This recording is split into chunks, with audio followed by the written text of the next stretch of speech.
Things are gonna get crazy!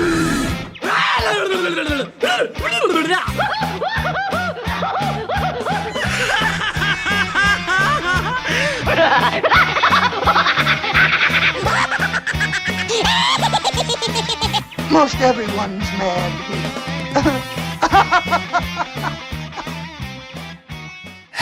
Hello, everybody, and welcome back to AniMat's Crazy Cartoon Cast. It's been a little while, hasn't it? How are you all doing, by the way? I hope things are still going well during your summer. I know that it has been with mine so far. And also, may I go and add that I know that when it came to last week, I did go and skip it, mainly because of the fact that, well, there hasn't been a whole lot of animation news or a lot of entertainment news to really go and discuss or to especially make a full episode of the podcast, which is why I ultimately decided to go and take a bit of a break. But I did manage to go and use my time wisely. I was still streaming, of course, especially with the fact that now I have fully completed my playthrough of Mouse PI for Hire, and holy crap, I did not expect that it would take as long as it did right there, even with the breaks that I have taken in between. But still, though, very solid game. I definitely had a good time with it. Those who have joined me on those streams, they have also enjoyed it as well. Highly recommended if you are a fan of FPS games. But anyways, going back to the main subject at hand, which is AniMat's Crazy Cartoon Cast. Yes, not only are we going to go and catch up on some of the news that we may have missed from last time, but also we got an extra batch of trailers and stories to really go and talk about and to keep fueling the madness that is AniMat's Crazy Cartoon Cast. So, without further ado, it is now time that I shall go and ask the chat wall. Are you all ready for today's episode of AniMat's Crazy Cartoon Cast? Now, let me hear it. Who is ready now? All right, let's see now. Yes. Oh, I see people are prepared. Okay. The enthusiasm is still on. I see everybody is excited. That is wonderful. And honestly, I did not hear a lot about the wildfires, but that does explain why things are pretty cloudy outside. So that could explain a bit of the weather.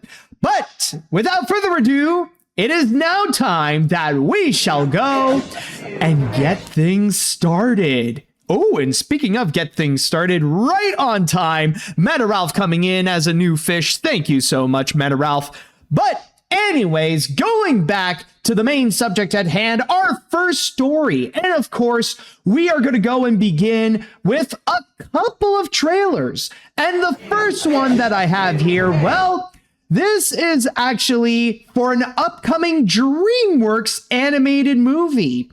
And considering with what they have coming up, the discussion about DreamWorks' next features, well, they have been pretty high so far.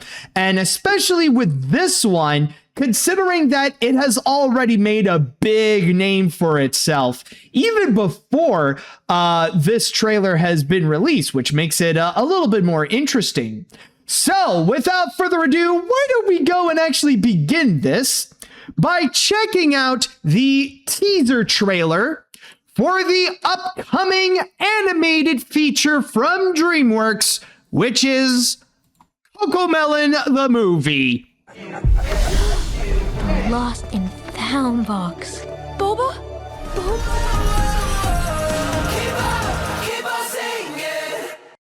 And that was Cocomelon the movie, to which the feature is going to be coming out in theaters next year on February 19th.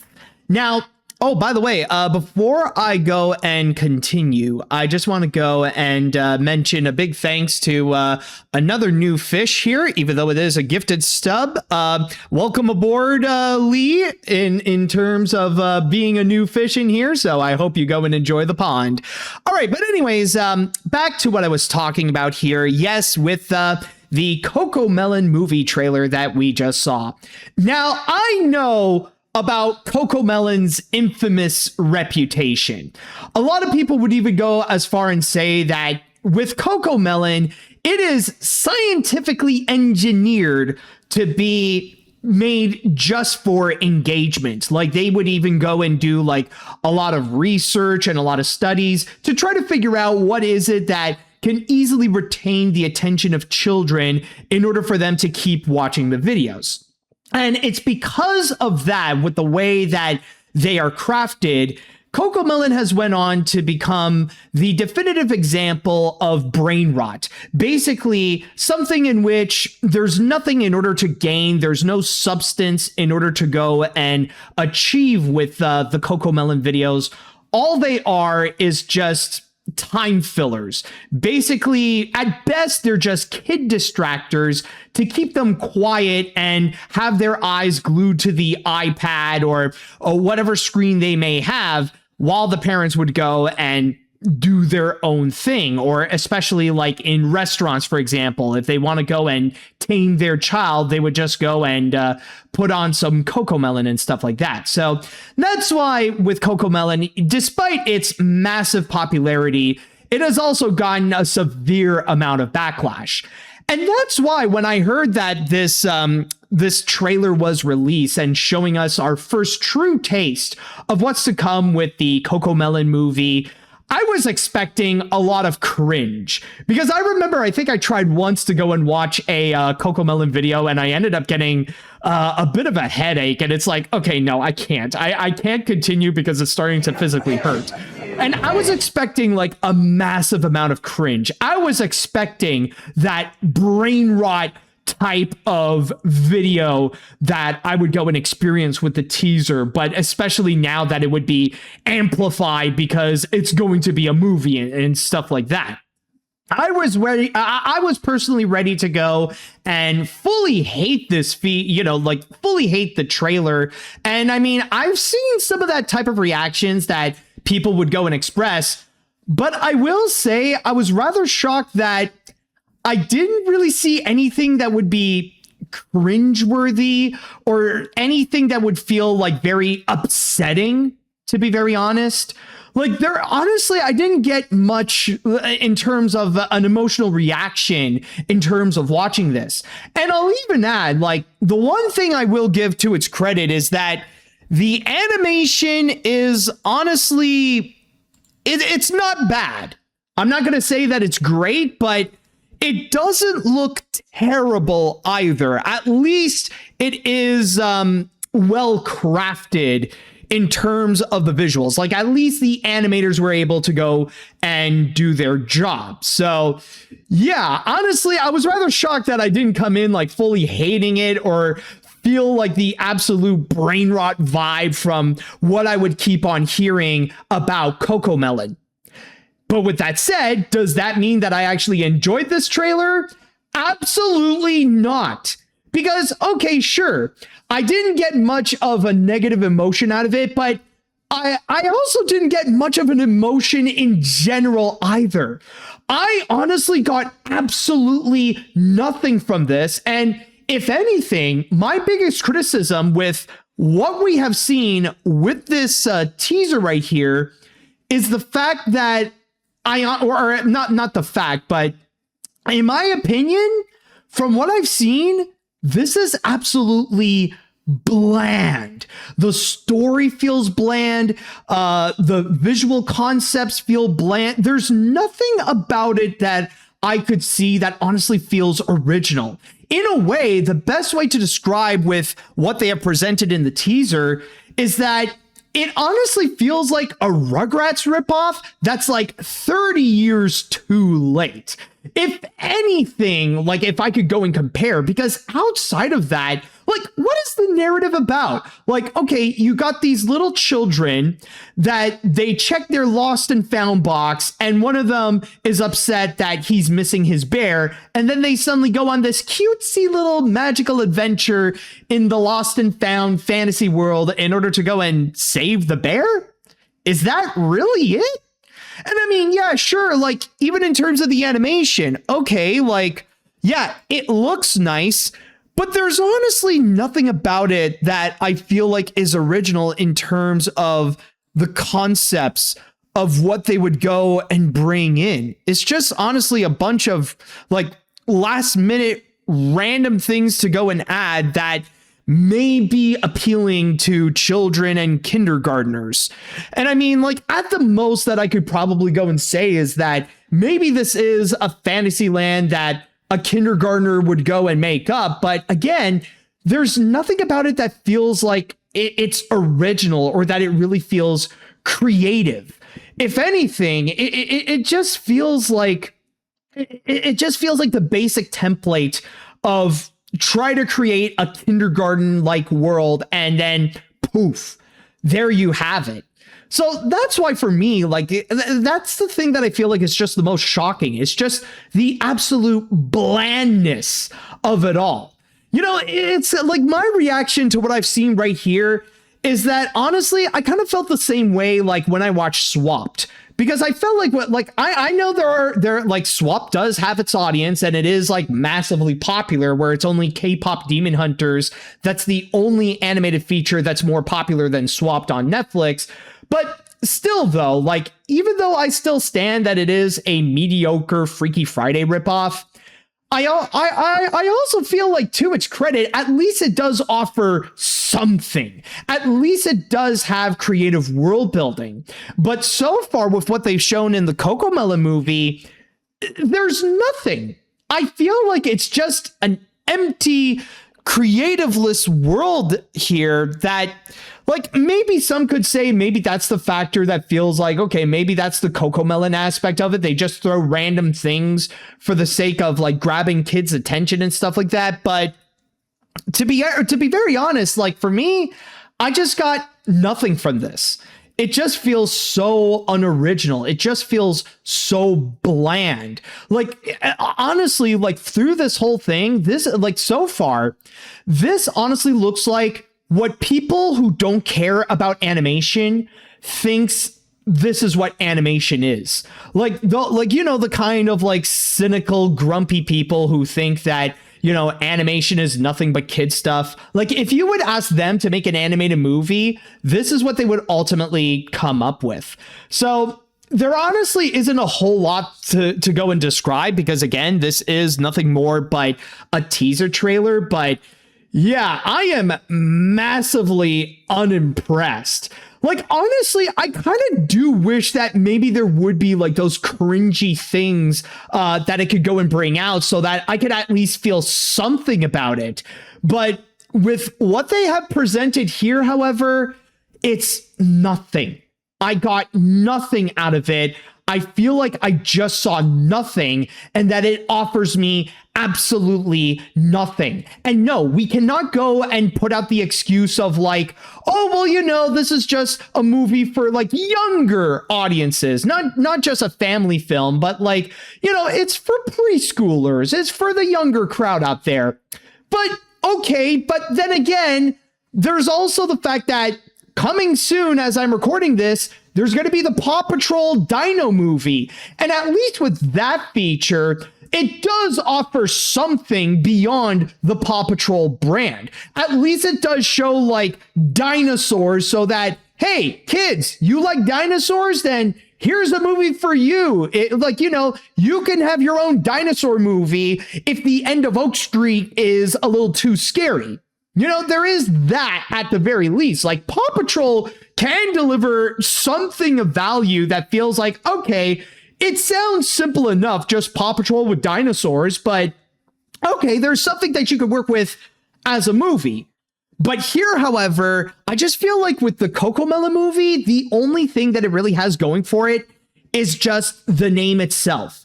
It's the fact that it's a Cocomelon movie and nothing else. So yeah, overall though, even though like I could find some things that look nice, like the animation is well made, other than that though, this is like one of the most bland things I have seen in a long time.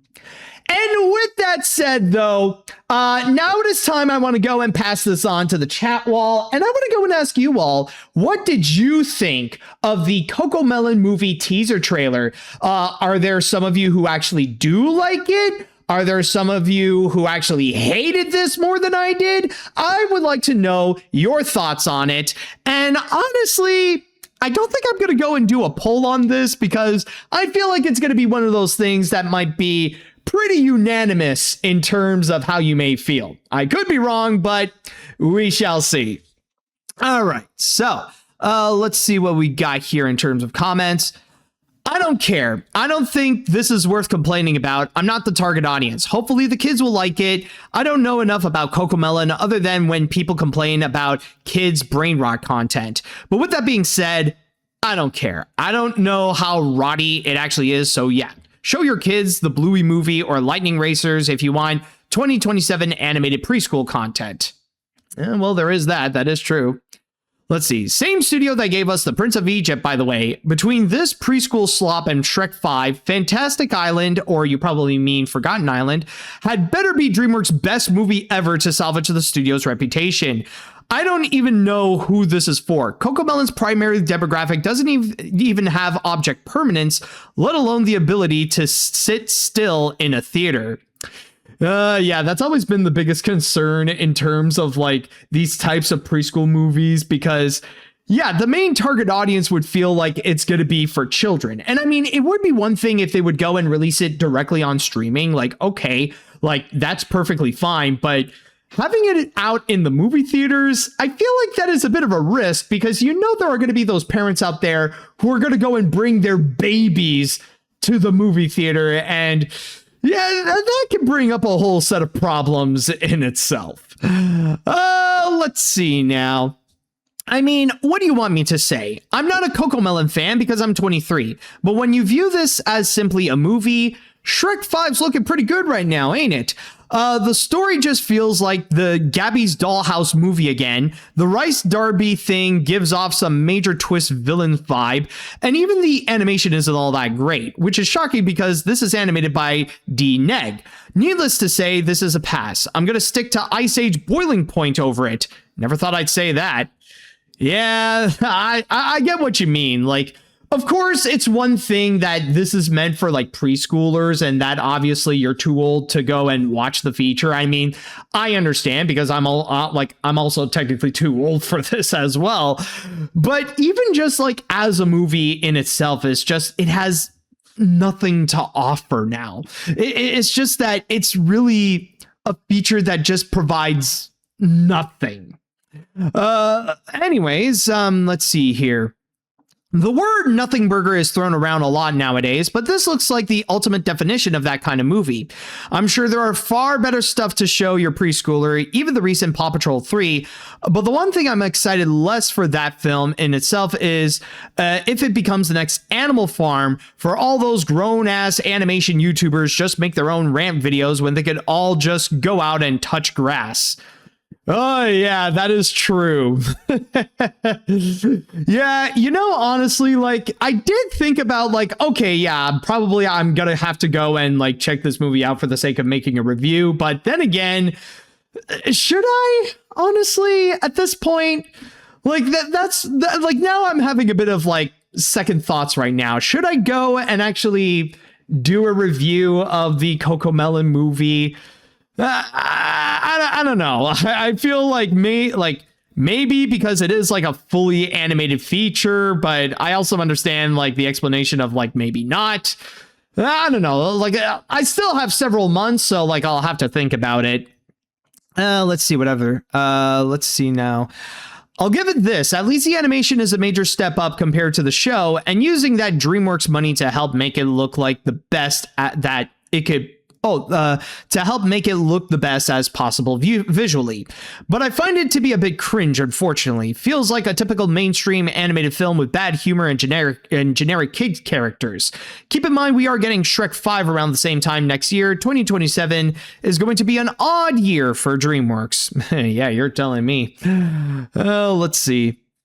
What this trailer accomplished is make the new Ice Age look appealing. Joking aside, the trailer isn't bad as I was expecting it to be. It does a job to sell a Cocomelon film, but I'm scratching my head if there's any, or if there's a dedicated audience who will spend a ticket to see a Cocomelon movie instead of waiting for it to be released on Netflix.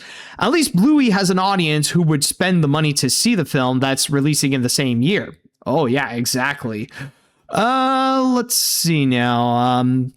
I think I'll read one more comment or two to see what other comments are there. This trailer just feels like nothing. Maybe the animation looks decent considering what it's based on. It just feels like it's not giving that much substance, and the story almost feels non-existent. So I have absolutely no desire to watch this movie. So I'm gonna wait for the Bluey movie next year instead. That can absolutely provide substance for children. Oh, yeah. I mean, you can never go wrong with Bluey. Okay, we got... okay, we'll have this comment here. Okay, we have reached Brain Rot the movie. Okay, maybe that's too harsh, but in all honesty, this is not as bad as I thought it would be. Then again, it's not high praise. I mean, it looks fine for tots, but I don't see any engagement for anybody over the age of 5. It looks so bland. There's nothing new under the sun. Even the animation looks kind of cheap at times. Maybe it's okay for the kids, but I don't see this appealing to anyone over the age of 5. Yeah, that's definitely fair. And I mean, like, even for someone like me, like I'm like in my 30s right now. And I mean, no surprise that I see nothing of value in this. Like, but for me, though, I feel like it's not just something that I could say like, well, this isn't for me, but like, I just don't see like how it's even like, I don't even see much of value for the audience that it's intended for. Like, there's definitely way better options out there that children can go with. I mean, like, even right now with the new Paw Patrol movie that's coming out, like, shockingly enough, I've been hearing some pretty positive things about it. Like, if Paw Patrol can go and put in effort onto their thing, I don't see why Cocomelon shouldn't. But for any of you who are morbidly curious to go and check out the feature, then keep in mind that the movie shall be coming out in theaters on February 19th of next year.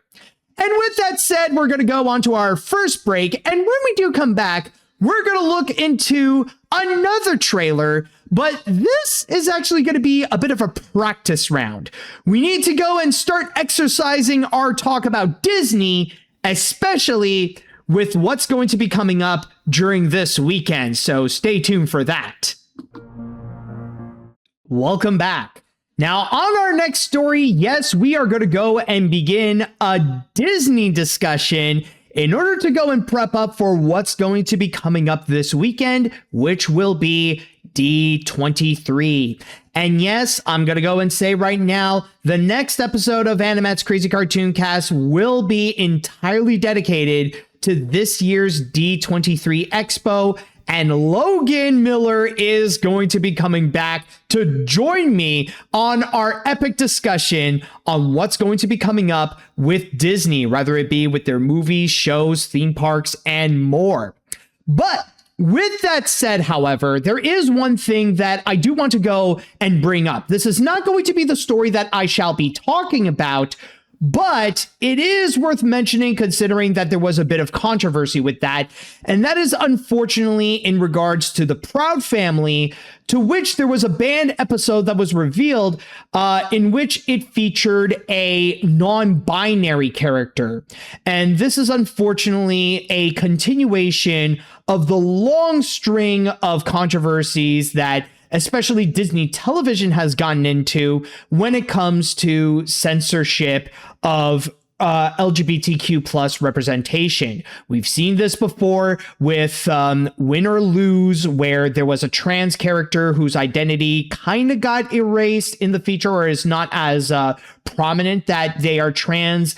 And then there's another one with Moon Girl and Devil Dinosaur, where there was an episode that did not go and air because there was a trans person involved. And in that regards, yeah, I do understand the frustration that is going on with that, and very unfortunate that, you know, Disney still has those executives that desperately want to play it safe and cater to the bigots out there by not presenting any more of these types of representation, which is honestly very unfortunate, really. I don't think this is something that, like, to go and fully lash out on Disney in its entirety, because there are still those people who do work at Disney that are still doing their best to push for more more of that kind of representation upon the Disney brand. But of course, there are those hurdles that they got to go and face, including those douchey executives. So yeah, I at that point, honestly, I can understand why Disney got backlash for that, and just thought I would go and just want to go and have some just a quick mention regarding that bit of controversy. But what I'm about to go and talk about here is going to be something a little bit different, because this is actually going to be a trailer for an upcoming Disney Plus series that is actually going to be making its debut at D23. And then a little bit afterwards, which will be later in the next week, that's when it's going to go and make its premiere. So with that said, we're going to go on to our next trailer, to which we're going to go and check out the Disney Plus documentary series, Disney Worldbuilding. I think probably the greatest compliment you could give any of us was, you have to have a wild imagination. And that is Disney Worldbuilders, to which the series is going to be coming out on Disney Plus on August 20th.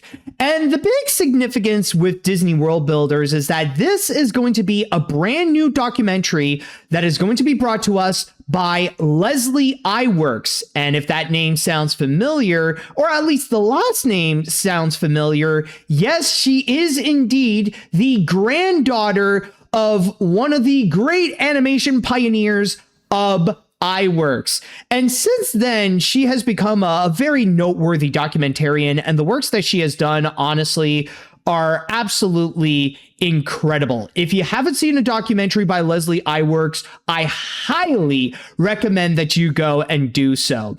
She has already done a few for Disney Plus, in fact.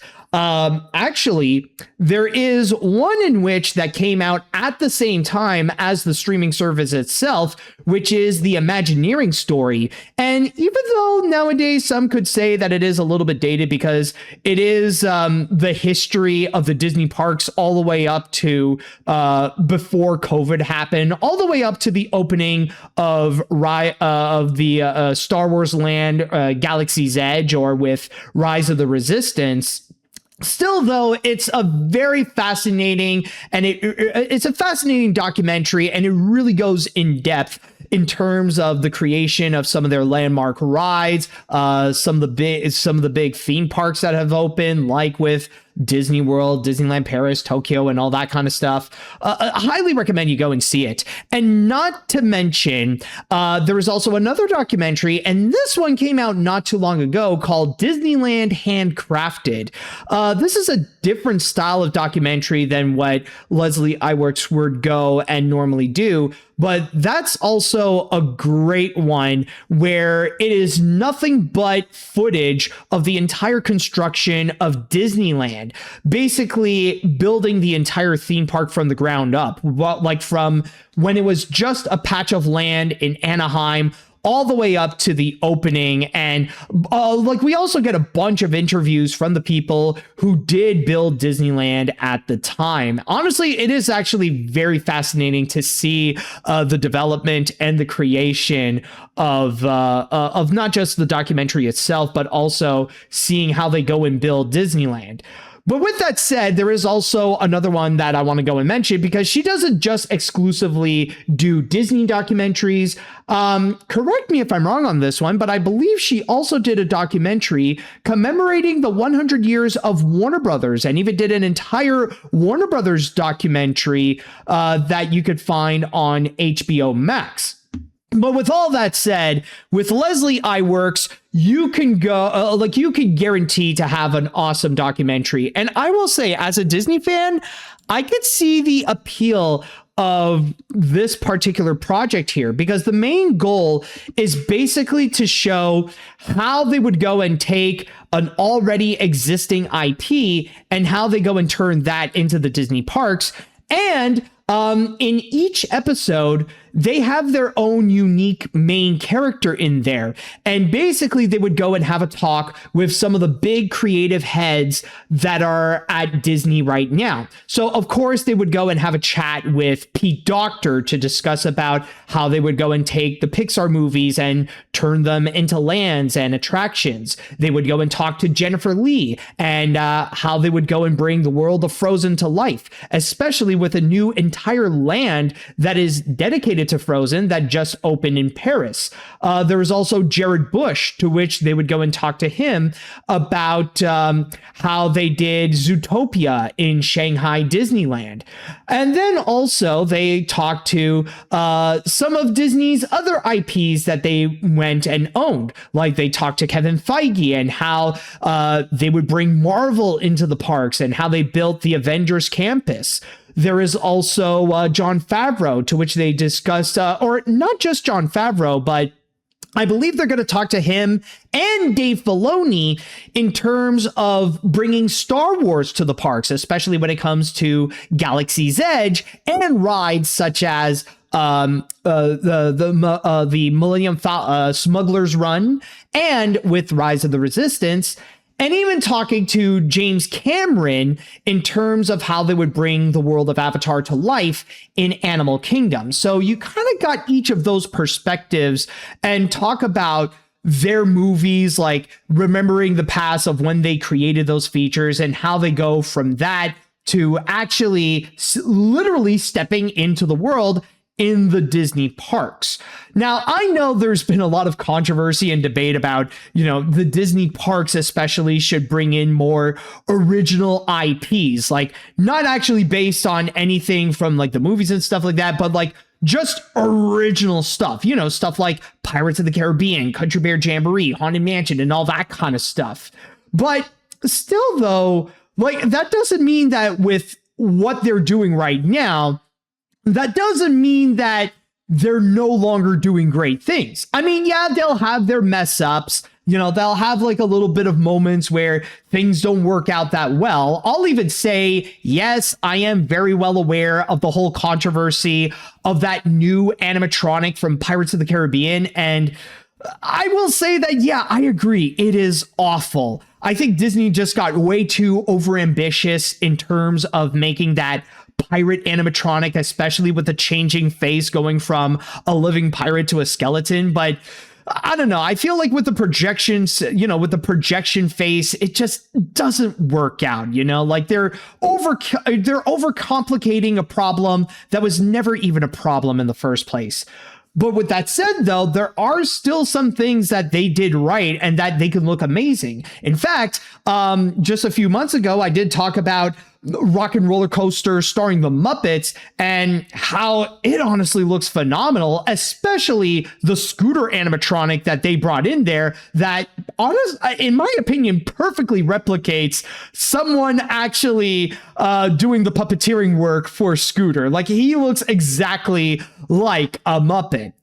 But from there also, like even with some of the newer stuff that they would go and put in, even if it is based on an already existing IP, like they could still look massively nice. And honestly, the fact that now we're getting the perspective of the filmmakers and the people involved with the actual features to see like from their eyes, like going from making the feature to actually seeing it come to life in the parks. Like, honestly, I am rather curious, like to learn about like seeing what Jennifer Lee's reaction is when it comes to not just with the success of Frozen, but also, now she can literally go into the world of Arendelle, and not to mention even having a chance of interacting with that Olaf animatronic, like with this guy over here. So yeah, like I can imagine with her excitement that, I want to know her side of the story, like seeing this come to life. But also, I just want to go and mention as well that there is a little bit of a catch to it, though, because I will say, like, for any Disney fan out there, I could see how this is definitely a solid series to go and check out, especially with the fact that it is from Leslie Iwerks. I have heard early reviews from it, and a lot of them are very positive. Like, a lot of Disney people are pretty much saying that this is going to be a must watch on Disney Plus. But I feel like there is a little bit of a catch, that there are going to be some fans out there that might wince a little bit, because I've heard some people also say that there is kind of a secret main character that is going on, especially with the fact that there is a bit of a continuous theme that they would all say that it's thanks to one person why they were able to go and make all this happen. And if I could just go and find it, yep, it's this guy right here with Bob Iger. And it does make sense, considering that the grand majority of what they would go and talk about, a lot of it is because of Bob Iger's actions, because Bob Iger is the one who's responsible in terms of the acquisition of Marvel, of Star Wars, and of ultimately 20th Century, in order to go and also acquire Avatar as well and bring James Cameron on board to help with the development of Pandora. And not to mention also that when it comes to the other major movies that they'll go and cover that turned into land, such as Frozen and Zootopia, those are also factors that were made under the Bob Iger era, or at least in terms of the first term of the Bob Iger era. And I know that there are plenty of people out there who have very strong feelings about Bob Iger, a lot of which are negative, of course. But that's why I want to go and put out the warning right now that if you are if you have a legitimate hatred for Bob Iger, like if you cannot control yourself at the sight of Bob Iger, or if you see Bob Iger and you can't control yourself if it's something that doesn't lash out against Bob Iger, then I don't think Disney Worldbuilders is going to be for you. But however, with that said, if you can look past that, then honestly, I think this might be a series that has a lot of potential, especially with the fact that it's from a great documentarian like Leslie Iwerks. It has a very interesting premise, and not to mention that it does go into some specific interests that some people would definitely be on board to go and check out, which heavily revolves around the Disney parks. So with all that said, maybe it might not be for some, but I can imagine it'll definitely be like a must watch for others. Just thought I would go and bring this up, especially when some of it does revolve around animation. Like if you want to see how something like Frozen and Zootopia would ultimately become not just a big name ride, but also big name lands in their respective country, whether it be with Frozen now having a new land for itself in Paris, and I believe Hong Kong also has an entire Arendelle section as well.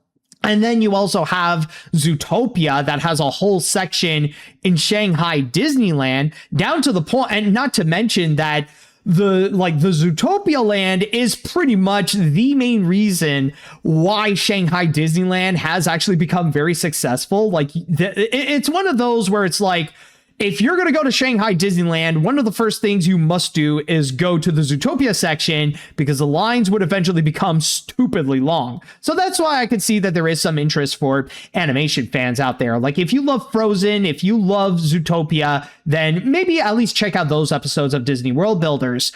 And if you are interested in checking out the series, then keep in mind that it shall be coming out on Disney Plus on August 20th.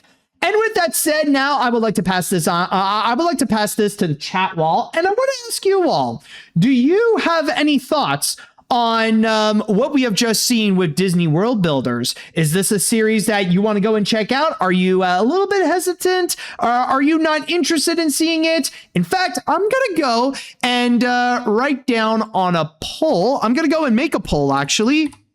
And I want to go and actually ask you all, do you want to watch Disney World Builders? So I'm going to go and write down, let's see, I'll put down yes, I'll put down no, and let's see what the chat has to say right here. All right. I'm actually going to attend the world premiere of Disney Worldbuilders, and it's all thanks to D23 giving me an RSVP for this. It's crazy that I got to meet and know people getting interviewed for this documentary, including Kevin Feige. Jennifer Lee did tell me a bit about her going to Frozen at Tokyo Disney Sea when it was almost done. I do wonder if there's any footage of her in both Tokyo and Paris. But yeah, I absolutely cannot wait to see this and review this soon. Leslie Iwerks deserves so much love. There you go. Very nice. Let's see here. I will say this trailer got me interested. I really like the idea of showing off how these different areas were created and seeing the creatives' reactions. Personally, I'm excited to see the making of Avengers Campus. As for Bob Iger's involvement, personally, I'm more mixed about him. He's basically Michael Eisner 2.0. He was good in the 2010s, but after returning, things went downhill. Yeah, that is true. It's it's ironically funny because the thing is that the reason why we got Bob Iger in the first place is because of Michael Eisner. And it's kind of like the same thing happened ultimately, where back during the late 2000s and the 2010s, like he was highly praised for building Disney back up and making it bigger than it ever was before. And then when then the 2020s happened, and then when Bob Iger returned after the disaster of Bob Chapek, he didn't really help things out. It kind of felt like we kind of got a different Bob Iger, and yeah, like he left with a thud, the same way that Michael Eisner did. Still, though, I mean, like, Bob Iger is safe to say is a very interesting figure in the world of Disney, but then again, you could say the same thing about many of the previous CEOs in Disney's history. Anyways, another Leslie Iwerks documentary, I Shall Be Seated. I really love that the descendant of Ub is still working with the company, and she has delivered some of the best stuff on the service. But this one I'm very intrigued, since we know some of the park purists are against the overuse of IPs in the parks recently. This seems like a response to that outcry to show that it can work with the right minds involved. I hope it turns out amazing, but I have a feeling it will. Oh yeah, honestly, like, for someone like me, for someone who is highly interested in not just Disney, but especially the Disney parks, I am definitely curious to go and check out. And not to mention, as a fan of the works of Leslie Iwerks, that gives it an extra reason for me to go and see and how she developed the show. Anyways, dang, Pete Docter looks so old. That's your big takeaway from this? Oh, and by the way, just want to go and quickly mention that, yes, we did get the results on the poll, and while not as many people went and voted here, it looks like we got a grand majority, with the exception of one who said no. Almost all of you said yes, you want to go and check out Disney Worldbuilders. All right, very fascinating. But yeah, honestly, it is, I don't know, it's just kind of funny to go and start off your comment going like, Pete Docter is old. And I mean, just like looking back at it, I mean, like, yeah, I get it. I mean, it's true. Pete Docter did age a little bit, I would say. But I mean, like, you know, he's been at Pixar since the very beginning. I think it should be expected when, like, the Pixar veterans are starting to present their age. I mean, we are talking about someone who has been involved with Pixar even before Toy Story, I believe. Like, I think Pete was like one of the, like, correct me if I'm wrong, but I believe Pete is actually one of the first employees at Pixar. So it would make sense that nowadays he is starting to show a bit of his age. But anyways, I do apologize. Just thought it was a pretty funny comment that you posted there. Anyways, back to the actual comment. In all honesty, I think there's more intrigue in bringing the Disney films to the amusement parks than to live action. There feels like more thought and care goes into the immersion of the setting and costumes in the parks than the live action movies. Building the rides and attractions are making them practical and physical. It's not just putting it through CG. It's not trying to I'm not trying to diss CG, but this doc is showing the physical buildings. So yeah, I trust Miss Iwerks' doc. Oh yeah, absolutely. Like, honestly, I totally agree that if Disney wants to go and adapt some of their like big name IPs into something, I think like turning them into rides is definitely way better than turning them into live action remakes and stuff like that. At least like with the rides, you do get a more unique experience. And not to mention that more often than not, you also get brand new stories that come with it. Even though they're not like the main focus of it, like it's still fun to have that experience and to feel like you're in the same room as characters like either Elsa or Judy Hopps and Nick Wilde or any of the Pixar characters and stuff like that. All right, I'm going to go and read one more comment here. So let's see. This documentary looks amazing. As someone who is a fan of Disney World, this is something I could see this. I love the Zootopia stuff in the parks, and it will keep me moving forward. I also did watch the Imagineering story as well, and hopefully to see what goes behind the scenes of Toy Story Land. Also, are you aware of the 2003 Cat in the Hat costume being auctioned at Prop Shop? Yes, I am aware. And oh my God, I don't know what it is. There are some things that when Prop Shop would go and present something, they can honestly be like freaking terrifying. Like, I think they were all like, correct me if I'm wrong, but I think they were also the ones that showed that you know, that like corpse of a Teenage Mutant Ninja Turtles costume. Or I think not too long ago, they also showed a Gonzo puppet from Muppets from Space, and that one looked soulless and freaky as well. So yeah, whenever Prop Shop would go and present you something, in fact, I think I got time to show you all what the comment is talking about. Hold on, the Cat in the Hat costume Prop Shop. Yeah, okay, let me see. Oh yeah, they got it right over here. Oh, there it is. Here comes the boy. Oh my God. Yeah, there you have it. This is on sale right now. And you can, and apparently it is estimated between 12 and 24,000, in which the starting bid is going to be at 6,000. Oh yeah, so this apparently can be yours, that you could go and hang up in your room. Oh my goodness. For those of you who are only listening, and it even has a little tag that says that it belongs to Mike Myers. But yeah, for those of you listening, yeah, don't even bother going checking out the video portion of this, because yeah, it truly is terrifying.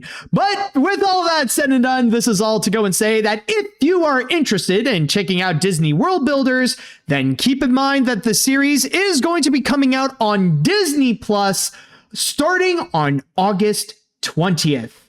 And with that said, we're going to go on to our next break. And when we do come back, oh boy, do we have a lot of catching up with this story in particular, especially now when there have been some major updates that have been going on with this. So stay tuned, and we are going to go and talk about the big problems that are happening right now that's keeping it away from making the merger happen. So stay tuned.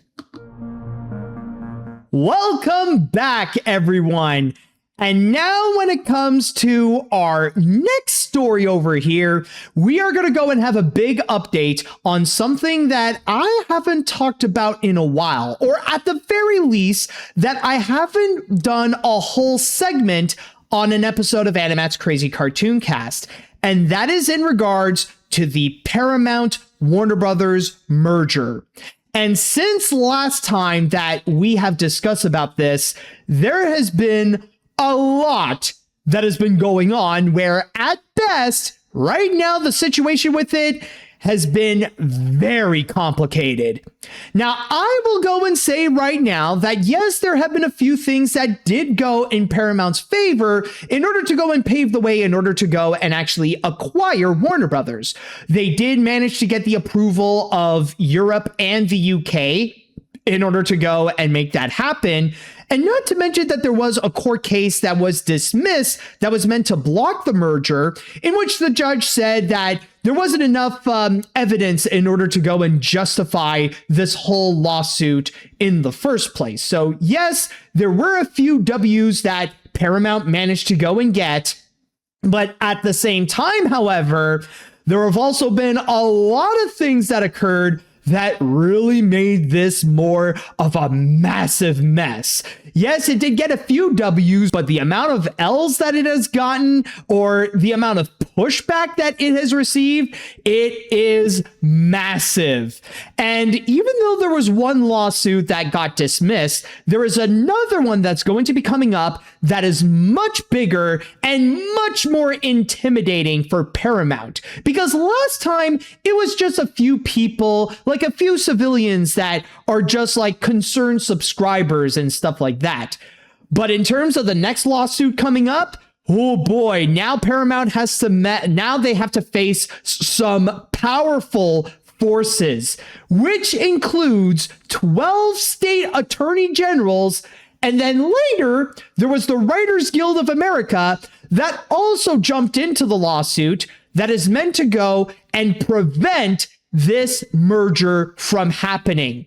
And one major update in terms of that lawsuit is that we now officially have a release date of when this lawsuit is going to happen, which it is confirmed that it shall be in March. Specifically, to go and read you from my source here on Deadline, that U.S. District Judge Arakeli Martinez Olguin, based in Oakland, wrote that the trial will take place from March 2nd to March 19th of next year. And it's because with this pushback and with lawsuits like this, Paramount actually has no choice but to keep delaying the time that they can go and actually acquire Warner Brothers. Because at first, the merger was stalled for like a few weeks. And then suddenly those few weeks turned into a few months. And now, because of all this happening, Paramount has no choice but to go and delay this until June of 2027 if they ever hope to go and take action to go and actually merge with Warner Brothers, or in order to go and make this acquisition even happen in the first place. But still, regardless, nothing can even happen in the first place, or at least the steps that they can do can only be absolutely minimal because of this lawsuit that is currently going on. But that's not the only update that is worth mentioning over here, because there's also another recent event that has occurred that really does highlight the current state of the whole merger that is going on, why it's becoming so much more complicated than Paramount could ever go and anticipate. And it's mainly because of this article right here, specifically from the New York Times, that is actually written by the CEO of Paramount Skydance himself, David Ellison, in which he literally wrote, at least in terms of the headline, in defense of the Paramount-Warner deal. So yeah, David Ellison had to literally go out of his way to go and try to make a defense for what he ultimately wants to go and do. And yes, folks, I know that right now the website itself is pretty much paywalled, so we cannot go directly into the source itself to go and check it, but don't you worry, folks.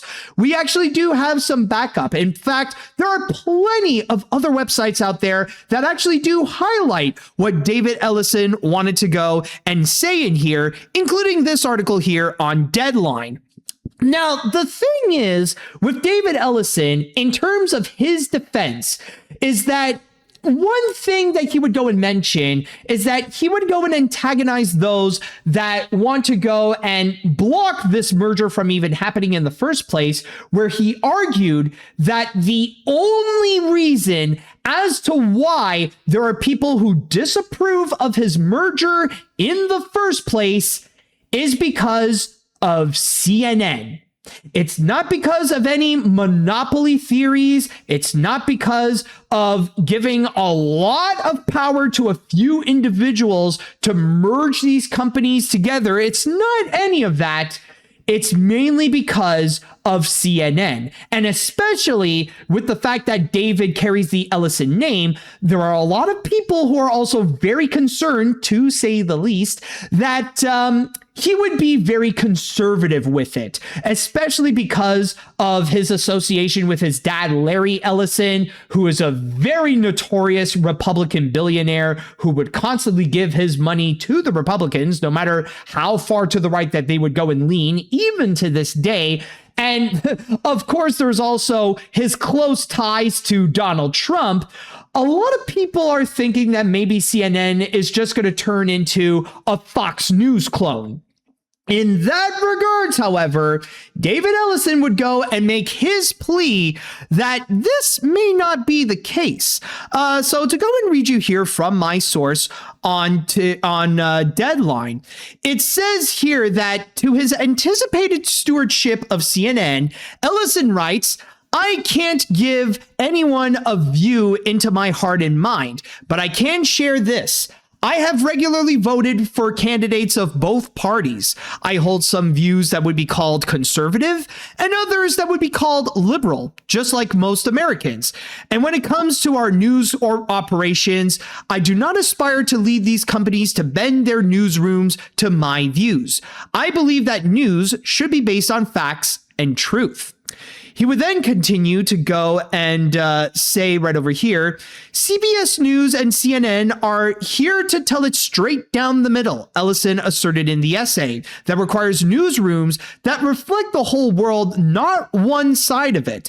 And it requires independence. Our journalists will continue to answer the facts and to all the people they serve, not to any party or causes."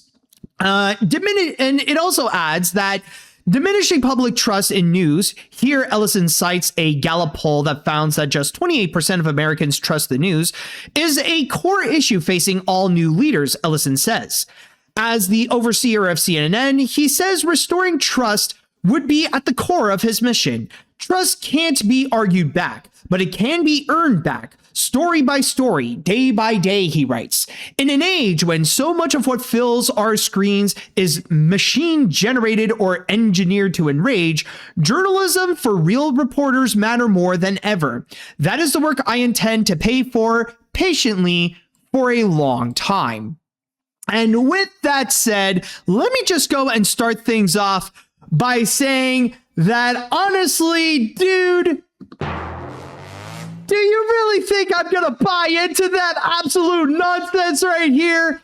Like, first things first, like I said before, we are talking about an Ellison. We're talking about David Ellison here. And he has shown with his actions again and again and again of how he continuously leans to the right. And I mean, I've already mentioned about his association with his dad, Larry Ellison, and then, of course, his close ties to Donald Trump. But then there is also the aspect that the big reason why people don't trust him when it comes to CNN, it's not just the fact that, oh, he might be a Republican. No, it's because of what we are seeing with how he's been handling things with CBS News. And that thing has become a massive joke. even when it comes to this right over here, even Deadline would go and call him out on that, in which it states that last year, Ellison Skydance completed its long-gestated merger with Paramount Global, giving Ellison control of CBS News. That part of the media empire has created non-stop controversy, particularly after pre-Skydance Paramount paid $16 million to settle a lawsuit by the Trump administration over the editing and promotion of a 60 Minutes interview, with the suit widely viewed as frivolous.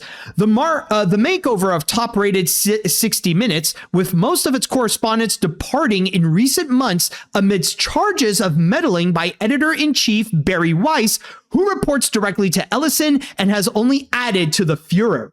So basically, with the way that Barry Ellison, who is nothing more but a conservative mouthpiece with no actual experience in journalism whatsoever, now making her in charge of CBS News, and especially with all the controversy with 60 Minutes, in which many acclaimed journalists in there had to go and quit because of the way things have been run. Yeah, no, that is the main reason. It's mainly because of Ellison's leadership, where CBS News has become a massive mess, and even the people at CNN, they can already smell that trouble happening there is going to happen with CNN as well. And this is not even to mention with the way that David Ellison would try to say that, oh, he's in the middle. He's politically in the center, where he has both conservative and liberal beliefs and stuff like that. Yeah, that is an absolute lie, especially in this day and age. Whenever someone would go and say that, it is an absolute falsehood, especially if they're confronted of being in an unpopular political side. That's always the excuse that they would go and bring in. Like whenever you would go and call someone out as being way too much of a Trump supporter, or leaning like being leaned as like a far right extremist, like basically trying to justify whatever stupid thing Donald Trump would do, that's often an excuse that they would go and bring out. They would go and say, I'm not a Trump supporter. I'm not a straight up Republican. I have views on both sides. I'm neither a liberal or a conservative. Whenever they would say that, they are an absolute conservative. They are an absolute Trump supporting conservative. They're just desperately trying to go and save face to not look like what is pretty obvious by everyone, that they are massively biased. And that is especially the case right here with David Ellison. It is obvious that he has a clear conservative bias, especially a clear bias to go and collaborate with Donald Trump. And not to mention with the fact that he is a billionaire, and not just that, actually, he is a full-on Nepo baby. Like, he is legit the textbook definition of a freaking Nepo baby. The fact that he is the son of a Republican billionaire, like that right there, honestly, nah. Don't lie to me, dude. We know that you are an absolute Republican. You have absolute biases going on, and we've seen how much of a mess that you've made with CNN, or well, not with CNN, but like with the mess that you've made with CBS News. It's almost a guarantee that the same is going to happen with CNN. But there is something that I do want to go and point out, and that is especially with this New York Times article in general, because I personally feel like it really does reveal something major about this lawsuit. And it's not necessarily with what anything that David Ellison said in the first place. It's honestly just on the factor that this exists. The fact that we even have an opinion piece from David Ellison coming in to try to defend the Paramount-Warner Bros. Merger. And that is the fact that right now, the people at Paramount, especially the Ellisons, they're scared. Now, I will go and say right now, there is no guarantee if the outcome is going to be that the merger is dead or if it's going to happen. I'm not here to go and say that the merger is officially over, Warner Brothers will not be owned by Paramount, like definitively, or anything like that. there is that chance that it could occur. But at the same time, though, there is that chance that it could not happen. And now the chances are becoming real, because I'm just going to go and say this. If the Ellisons and the people at Paramount are so confident that at the end of the day, no matter what happens, they would go and ultimately own Warner Brothers, this would not exist. They wouldn't even bother to go and try to justify themselves by putting out some New York Times opinion piece. Like, this right here is a clear act of desperation, because they know that this pushback, all these problems, and like the public being against this merger in the first place, they know that ultimately this is going to cost this is going to cost the Ellisons, and this could cost Paramount. They know that the pressure is real, and they know that there is a likelihood that the deal is ultimately going to be dead, and that Warner Brothers is going to go elsewhere if they want to be sold by someone else. And this is not even to mention that already the fact that there is this pushback going on, and the fact that there even is a whole lawsuit, the fact that there even is a lawsuit that is happening, we're already seeing a price that they have to go and pay. Because the thing is, in the original deal that Paramount has made with Warner Brothers, they were so confident that they would go and own it that they put in a deadline on October 1st for this merger to ultimately go and occur. Now, what's going to happen after October 1st? It's not that the deal is going to be dead, but rather the deal actually states that for every day after October 1st, when Paramount doesn't own Warner Brothers, Paramount has to pay a $7 million fee to the WB. Now, I know from there, $7 million doesn't sound like much. I know that $7 million, that's chump change to major corporations and to billionaires like the Ellisons.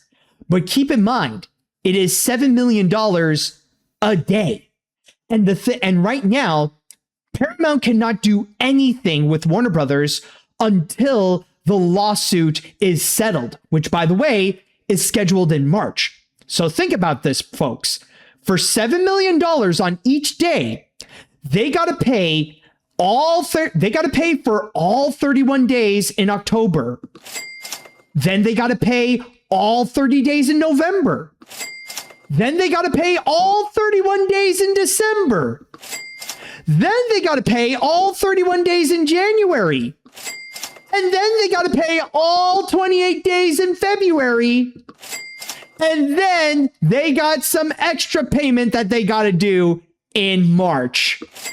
So all that, when you now you can pretty much see at this point that the $7 million, that's when it accumulates more and more and more and more. And now up until that lawsuit begins in March, that's a guarantee that Paramount has to pay over $1 billion to Warner Brothers because of the whole pushback. And this is not even to mention that there's still more that they would have to go and pay, because the lawsuit still has to continue. And then they got to go and settle and see what the result is. And I'll say right now, if they lose and if it's game over that the deal is not going to be made, then Paramount has to go and pay more, because if they're not going to own Warner Brothers, then I believe, correct me if I'm wrong on this, then they have to pay an additional $9 billion fee to Warner Brothers just for not making the deal happen. And that's already pretty bad, considering that what the Ellisons have already paid massively in order to go and own Paramount in the first place. That would put them in serious debt right there. And this is not even to mention also that there is another force that could actually determine if it's more likely or less likely that Paramount could go and own Warner Brothers. And that is the US midterm elections in November.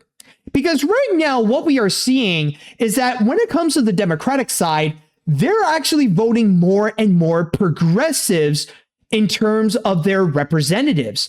Like right now, the moderate Democrats that we've seen, like with Chuck Schumer and Nancy Pelosi and stuff like that, they're becoming less and less popular. And now we're seeing more Democratic representatives that are more like the New York mayor, Mamdani.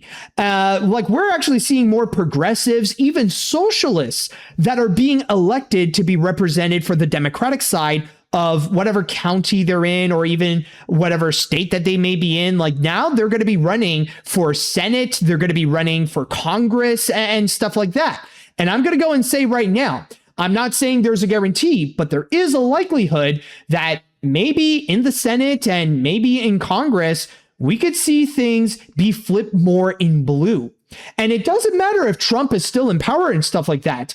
If Democrats end up getting more control over Senate and Congress and stuff like that, especially from those progressive people, that is going to severely hurt the chance of Paramount actually owning Warner Brothers. So that's why overall, even though it is not a guarantee if the deal is dead or if the deal is confirmed, there is a real threat that it may not happen. And the pressure is already on in terms of Paramount and the Ellisons, because as desperate as they could try to go and make their, as desperate as they are for their defense on trying to own the deal, and that David Ellison is trying to say that he's politically neutral, even though we already have tons of proof, especially with CNN or with CBS News, with the way that that's being handled, especially under Barry Weiss. And this is not even to mention how there was actually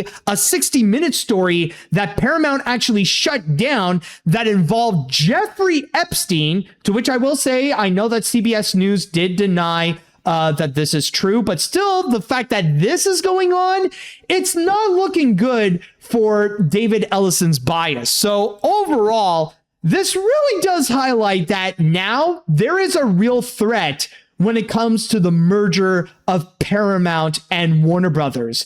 Now there is a true chance that maybe it's not going to happen. Now, we still got several months that we got to wait until we know what the results are going to be. But already this pushback is costing Paramount dearly. So in terms of that, I will say we are entering in a very interesting new chapter on this major story.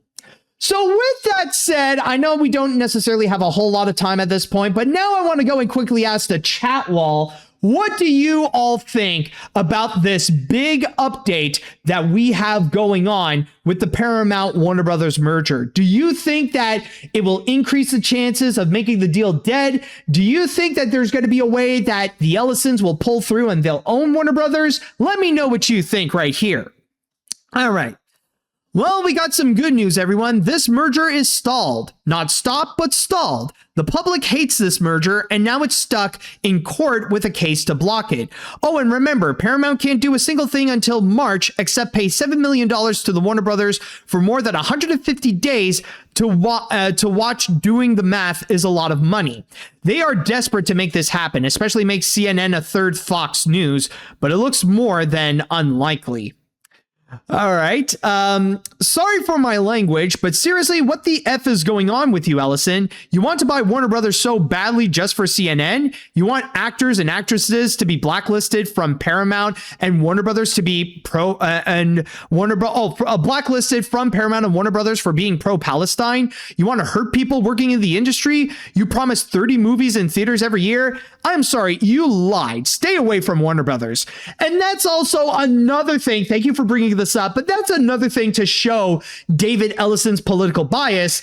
If he really is that political neutral, if he is like in the center, he doesn't care about the left or right, he wouldn't have made a blacklist for pro-Palestinian actors. So yeah, that's another factor where you could tell that honestly, David Ellison absolutely sucks at lying. Let's see now. The merger may be delayed, but we're not out of the woods yet, peeps. I don't know who David Ellison is fooling with that defense essay. Whether he made it with AI or not, he's lying his bloody ass off. David, what are your so-called liberal beliefs? Hiring women doesn't make you liberal. Hell, centrists aren't even down the middle. They're just apathetic. This merger isn't about cartoons or movies. This is about control over people and what people could see or believe. We might actually win this.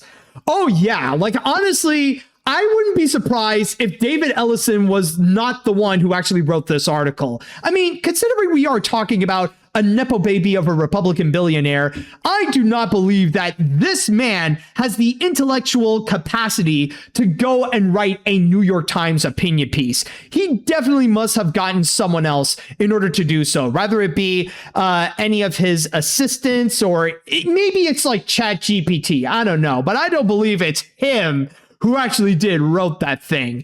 And yeah, not to mention, you did also bring up a very good point. Honestly, I feel like when it comes to David Ellison, I feel like he's the kind of guy who thinks that, like his liberal beliefs would honestly be the kind that would be actually moderately conservative. Like anything, like he would actually view anything that is liberal, like anything is liberal if it's not like a far right extreme side. Basically the kind of person who thinks that, segregation is, segregation is a liberal view for him. You know what I mean? Let's see what else we got here now. Let's see what other comments to read.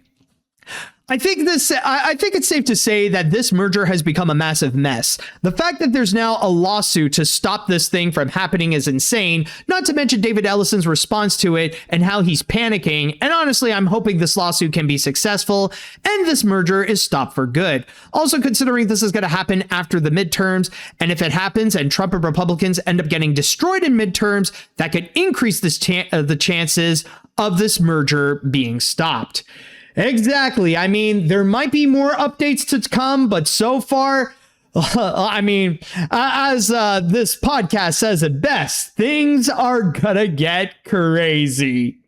And with that said, we're gonna go on to our next break. And when we do come back, we're gonna go into movie theaters and we're gonna go and discuss a bunch of records that are happening like even as we speak. Like some could say this is an older story, but considering the updates that we have been getting again and again, I think it's safe to say that we are seeing some history being made, especially thanks to our friendly neighborhood Spider-Man. So stay tuned after this. All right, welcome back, everybody. Now, on our next story, we got something that might be considered a bit of an older news because this did happen more than a week ago. But considering the ongoing developments with this story right here, it is at least worth mentioning. And I mean, I guess you could say better late than never, especially now that we are seeing this movie in particular breaking so many records and still breaking them to this day. So without further ado, let's go ahead and talk about Spider-Man Brand New Day. Yes, Spider-Man Brand New Day came out back on July 31st, and even at that moment, it has already established itself to not just be the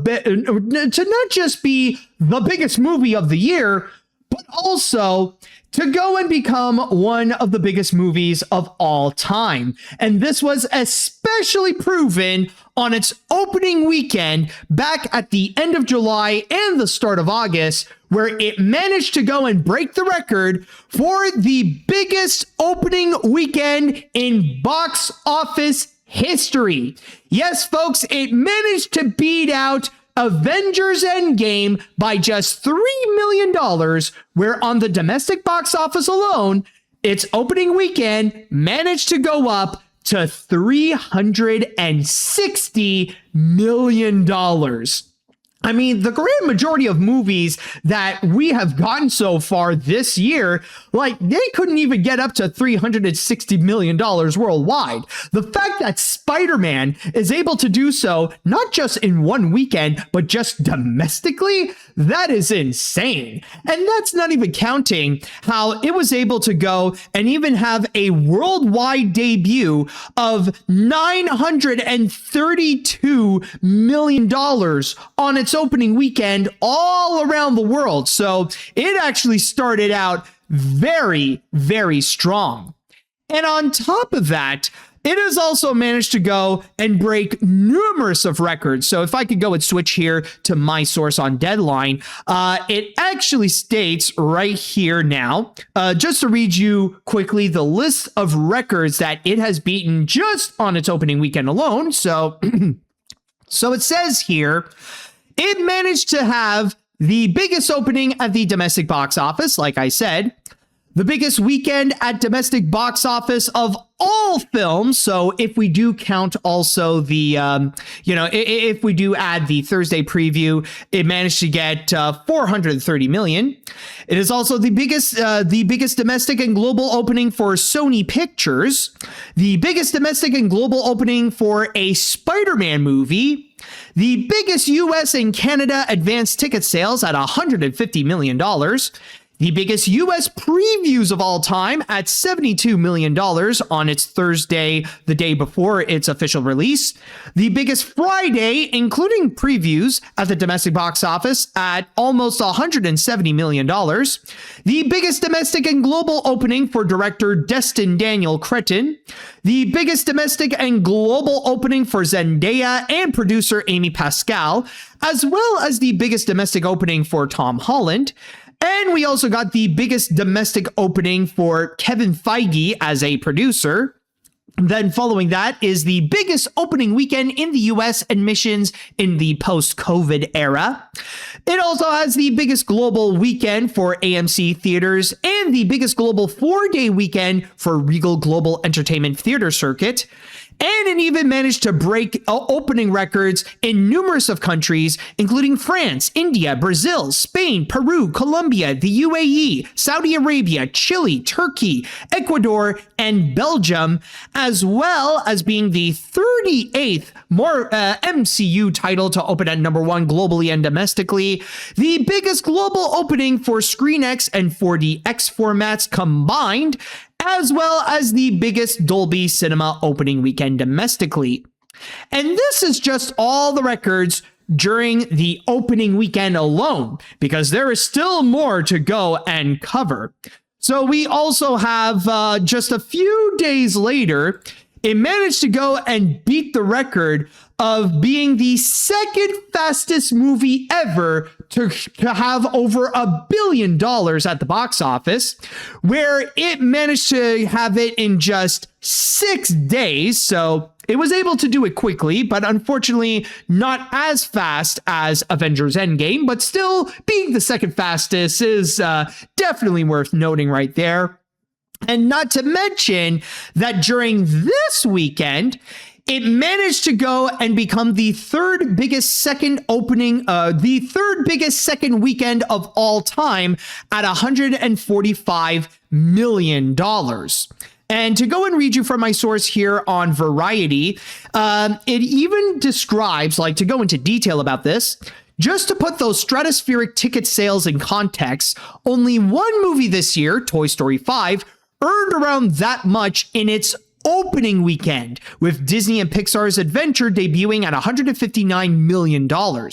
Brand New Day scored the third biggest second weekend of all time, trailing just 2015 Star Wars The Force Awakens with $149 million and 2019's Avengers Endgame with $147 million. Only 8 movies have ever surpassed $100 million in their sophomore outing. So this is pretty much to go and say that, yeah, it's in third place, but really not by much. It was very close compared to the numbers of The Force Awakens and Endgame. So if we take that all in account, that actually brings us to a grand total. Now, going into my source here on Box Office Mojo, as I am recording this, that it now has a domestic total of over $655 million domestically, over $1 billion internationally, and a worldwide total of $1,665,000,000. So yeah, and keep in mind, Spider-Man Brand New Day is still fresh in theaters. I mean, we just went past its second, it just went past its second weekend so far. So you know that those numbers are really going to be climbing up. And honestly, we are reaching the end point of the summer, so it's going to be a long time before we're going to see another movie that's going to be a big name title that'll have everyone talking about and would even dethrone Spider-Man Brand New Day. Now, I just want to go and say this right now, that I will confess that I have yet to see Spider-Man Brand New Day, but I have heard a lot of great things about it, of course, especially with the fact that now with Spider-Man Brand New Day, people are saying that it is bringing Spider-Man back to a more grounded state, that it's not just about the action of Spider-Man teaming up with different superheroes like with the Punisher and the Hulk and stuff like that, and seeing a bunch of other Marvel characters coming into this. But also we do see a lot more of the Peter Parker side, especially with dealing how, everyone's memory of him is gone, especially with Mary Jane and stuff like that. So in that regards, it's been getting a lot of love. And I even see in the chat wall there, it's also been getting a lot of love as well. Like, people here have seen Spider-Man Brand New Day and they've been loving it. Now, this is not me going in to comment about the feature itself, because again, it would be stupid of me to do so when I have not seen it. But one thing that I can comment about all this is that Spider-Man right here really did reignite the interest of superhero movies. I'm not saying this like in the long run, but from what we have seen here, it's been a long time. Like, not since Avengers Endgame have we seen this level of hype and engagement and excitement for a superhero movie. And I mean, of course, with the Spider-Man films, they have been proven to be one of the most successful IPs in terms of superhero features. Like, of course, with the other features, like with Far From Home or No Way Home and stuff like that, those have also been proven to be very successful, to the point that they almost made $2 billion each. I believe they've almost made $2 billion each. I know that it is the case with Far From Home, but I don't know with No Way Home, though, if that managed to cross $2 billion. Chat wall, feel free to go and correct me on that. Maybe it just crossed it, or maybe it didn't surpass that, but I know like that one was also massively successful as well. So yeah, of course, with Spider-Man, like, with one of the biggest names in superhero history, and we immediately got a correction. So, okay, so I was initially right. It almost made $2 billion. Okay, I understand. I gotcha. Okay, but with all that said, though, it's been a long time that we have seen this level of excitement for a superhero movie.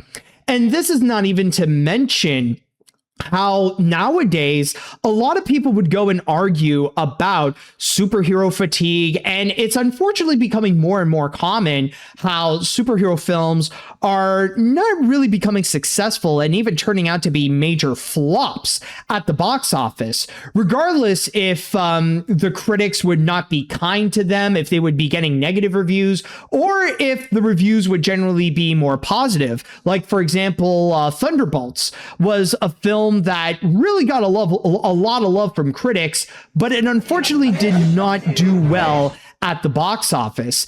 And, look, a new fish. Thank you so much, Omid. But as I was saying, the thing is that we've been seeing more of these flops, and this is not just with Marvel, but we've also been seeing that with other IPs as well.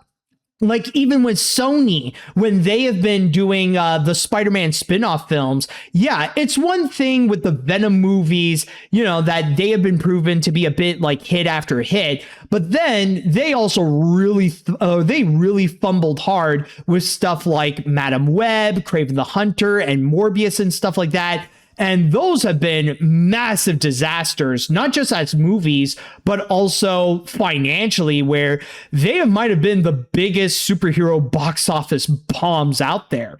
And even just as recently as this summer, where even though with DC, they did start off pretty strong with the Superman movie from last year, but then we also got Supergirl that unfortunately become a major bomb. In fact, some could say maybe one of the biggest bombs of the summer that would even make the Moana remake look profitable, unfortunately. So yeah, there have been times that we've seen with superhero films that, they have unfortunately been losing money more so than turning a profit.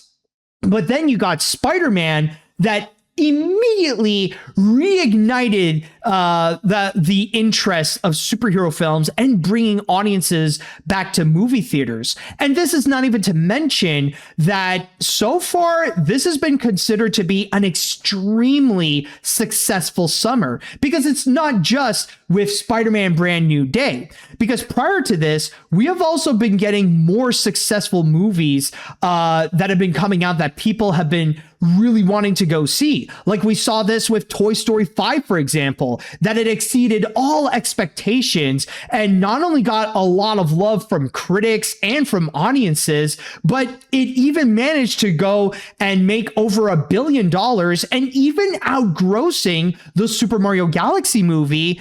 And then at the same time, we also got Christopher Nolan's The Odyssey, which, funny enough, even had a lot of the same actors involved, like with Tom Holland and Zendaya and a few others as well, in which we see that, we saw them on the big screen and having a lot of praise from critics and audiences and a massive success at the box office. It's also, and someone also brought up John Bernthal. He was also in both Brand New Day and The Odyssey. So it gave audiences more practice to go and check out movies on the big screen, to go and have that cinema experience again. Like they've already got their taste with stuff like Toy Story 5, and then they had it again with The Odyssey, and now they want to do it again. It makes it more encouraging to go and check it out with Spider-Man again. And I think this is actually a very positive sign for Marvel altogether, because this is already paving the way in order for Doomsday to become a massive success. Now, I know that when I talked about that teaser trailer when it came out, I was pretty enthusiastic about it. I saw okay, this looks cool. I could see the appeal of it. But at the same time, there are a lot of people out there, including those in the chat wall, they were a little kind of iffy. It was not enough, because the main thing that they only presented was just, hey, the superheroes are here. They're coming together, like we see with the people from Wakanda, with Fantastic Four, with the members of Thunderbolts and stuff like that. They're all going to be together. So at that point, some people were not really that impressed. But then there was the moment at San Diego Comic-Con, because this is another thing. Feel free to correct me if I'm wrong. But also, the thing with Comic-Con, when Marvel came in and had their big presentation of what they have coming soon, including giving people more of a taste of what's to come with Avengers Doomsday, that apparently broke the record for being the most attended panel at San Diego Comic-Con, not just of that year, but I think of all time. So the hype, so not only is it great for Spider-Man Brand New Day? But at the same time, like, it is also developing a lot of hype for Doomsday, where there is a likelihood that it's all like we could be seeing similar numbers that, yeah, even though this is also coming out at the same time as Dune Part 3, like we could also see some major numbers and a lot of hype that's going to be going on with Avengers Doomsday. So I think that's going to be a moment where people will have to brace themselves that like the next major movie that's going to be breaking box office records and stuff like that is indeed going to be Doomsday. And I think a big part of it is thanks to Spider-Man Brand New Day, which brought back some interest for the MCU. So in that regards, I mean, it's great to see that, you know, Spider-Man Brand New Day is already getting this amount of success. And not to mention that, you know, it's already bringing back more success for superhero movies in general. And one more thing that I do want to add in terms of how far can it go? If I could go and guess how big Spider-Man Brand New Day is going to be, I'm just going to say that I wouldn't be surprised if not only will this cross $2 billion, I think that it's going to be a guarantee right there. But I believe there is a likelihood we could see Spider-Man Brand New Day even be among the top 5 highest grossing films of all time. I could be wrong, but I'm just going to say, I think there is a likelihood that Spider-Man Brand New Day would be able to go and surpass Nausea 2 to be at least in the top 5 biggest movies of all time. I think it's still a bit of a long shot to say if it can go and become the highest grossing feature of all time. But I feel like, honestly, with what Brand New Day is doing so far and with the track record that it has over here, I think, honestly, at the very least, it could be in the top 5. And so with that said, now I would like to go and pass this down to the chat wall, and I want to go and ask you all, what do you all think about the box office records of Spider-Man Brand New Day? And if you have seen the film, I would like to know what you think about the feature and if it deserves to have that big success. So let me know what you think. All right, so just like you, Matt, I didn't see the movie, so I can't say much about it, but I'm very impressed with how extremely well it's doing currently. I'm glad Brand New Day is able to win back audiences from superhero fatigue. I do hope it convinces other films like Clayface to be successful. Sorry to go off topic. Have you seen the end of Oak Street being promoted by AI dogs? It's laughably bad.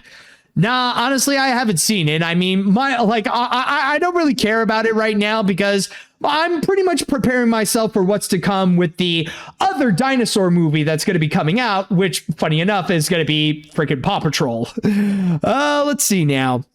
But the internet told me go woke, go broke. How am I supposed to monetize my hour-long rant about how the Odyssey and Spider-Man are woke trash? My life is ruined. Oh, well, guess I'm reheating my She-Hulk leftovers. But in all seriousness, it's nice to see this win from CBM and films in general. And it hammers home the fact that people aren't tired of superhero movies, just tired of bad ones or ones you have to do your homework on. Exactly. And the thing with Brand New Day is that at the most, maybe you would need a little bit of MCU knowledge in general. But from like a friend of mine pretty much told me that as long as you have at least seen Far From Home and No Way Home, then you should be fine with experiencing Brand New Day. So there is that. Let's see what else we have here.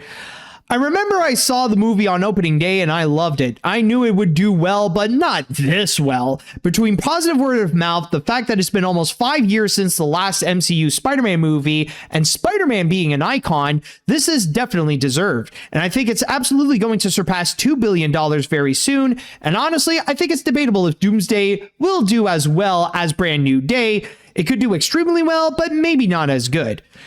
Okay, that is fair, honestly. Like, at the very least, I think it guarantees that Doomsday is going to be a success. But if it's going to be a success on the levels as Brand New Day, I can understand if you feel like maybe that's going to be debatable. But I think we can all agree that after what we have seen with Brand New Day and that the interest in the MCU is back on, I think it does help to go and actually bring in that same interest onto Doomsday. Let's see what else we have here now. I do think 2026 is already now becoming one of the most successful years when it comes to films like Toy Story 5 and Spider-Man. I mean, come on, you guys. He's our friendly neighborhood Spider-Man. We all love the Spider-Man, unlike James Jonah Jameson. Overall, we're all ready for Doomsday. Well, there you go. Let's see. I saw Spider-Man Brand New Day opening weekend and absolutely loved the movie. And it makes me so happy that it's going to be one of the highest grossing movies ever. This just shows how Spider-Man is thanks to the buildup of the previous Tom Holland Spider-Man films. And I am so happy it's being this successful. It's definitely hitting $2 billion and could possibly be the highest grossing movie of the year. Doomsday has a lot of pressure to get up there. Oh, yeah. Let's see now. I think I'll read one more and then we're going to move on to our final break. I have yet to see the film, but just hearing how much of a box office success this became, this really is amazing. Honestly, I didn't think it'll happen until Disney or DreamWorks released their current movies, let alone before Avengers Doomsday or outside of Toy Story 5 to make that score. I could even say it's been a while since they made a successful superhero movie, something that I can hope DC could meet with their features. Well, then again, when it comes to DC, that's going to be another topic. But then again, it could also help out with Clayface. I mean, there is that possibility too, considering that does technically count as a superhero movie. But anyways, we're going to go on to our final break now. And when we do come back, we actually got a bit of a wild story here. It may not sound like it's animation news, but considering that this happened to a beloved animator, oh boy, I think this is one of those craziness that we gotta look into, so stay tuned for that. And now, everyone, it is now time that we shall go and conclude this episode off with...